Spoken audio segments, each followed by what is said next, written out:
Tell us what happens when he kicks you and strikes you. I shot the gun. How many times did you shoot the gun? I don't know. What happens when you shoot the gun? It was a struggle. What kind of struggle? He's running after me. And what are you doing? I'm running away. This 73-year-old grandma killed her own grandson in cold blood. The horrific murder was actually recorded in a harrowing 911 call where you can hear her repeatedly firing at her grandson as he pleaded with the 911 operator for help before finally dying. The grandma later claimed that she acted in self-defense. But was that really the truth? Let's look into the case of Jonathan Hoffman, the 17-year-old who audio recorded being murdered by grandma.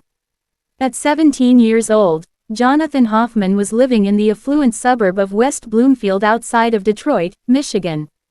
He was finishing up his final year at Farmington Central High School and had plans to attend Eastern Michigan University. Jonathan's family and friends would describe him as funny and a kind boy who was always cracking jokes and helping others. He was extremely bright and super into technology and could build you a computer from scratch.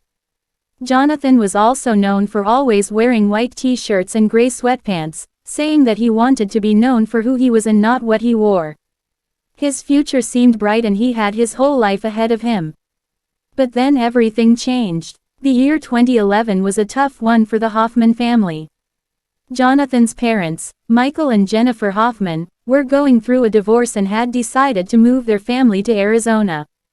But while there, their younger daughter Jessie was diagnosed with non-malignant brain tumor, which required a month-long hospital stay, 3 surgeries and many rehabilitation sessions.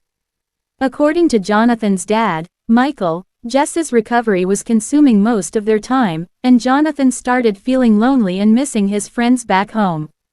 So when his grandma, Sandra Lane, invited him to live with her until he completed his senior year, his parents agreed. Sandra was former schoolteacher who lived in a condo in West Bloomfield with her husband, Fred Lane. Jennifer was one of her 5 children from her previous marriage, and she described her as a doting grandmother to her children. So when Jonathan went to live with her, Jennifer and her husband were not worried because they knew that he would be safe and taken care of. Sandra Lane was really trying to get me to send him back, and she said she would take good care of him. She promised she would take good care of him and that he would be happy staying there with his friends and finishing out his last year of high school. But what happens next, no one could have seen coming. 911, what's your emergency? I've just been shot. Where are you at? Bloomfield in what city? West Bloomfield. Okay, how did you get shot? My grandma shot me. Your grandma shot you? My grandma. I'm gonna die. So. Okay, we're gonna stay on the phone with me, okay, sir? I'm gonna get help on the way. I'm gonna get help on the way, okay?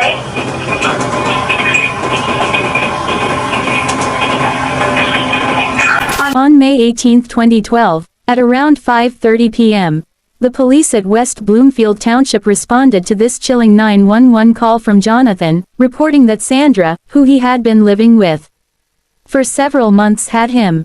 You can actually hear the anguish in his voice as he begs the dispatcher for help, but what you'll hear next is truly horrifying.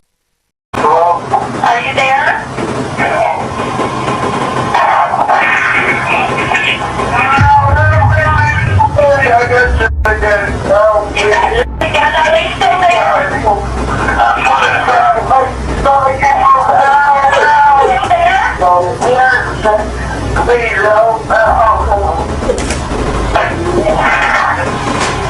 An officer would later testify that when they arrived at the scene, Sandra ran up to them with her hands up and screamed, "I murdered my grandson." She then led them into the house, where they found a gruesome scene with gore everywhere and Jonathan lying unresponsive on the floor with multiple gunshot wounds. Next to him was a Glock 9mm semi-automatic handgun and 9 spent ammunition cartridges. Jonathan was rushed to the hospital, where he was sadly pronounced dead at 6 p.m. An autopsy later revealed that he had suffered up to 9 gunshot wounds in his chest, abdomen and left arm, though there are some sources that say the bullet wounds were actually 5 or 6.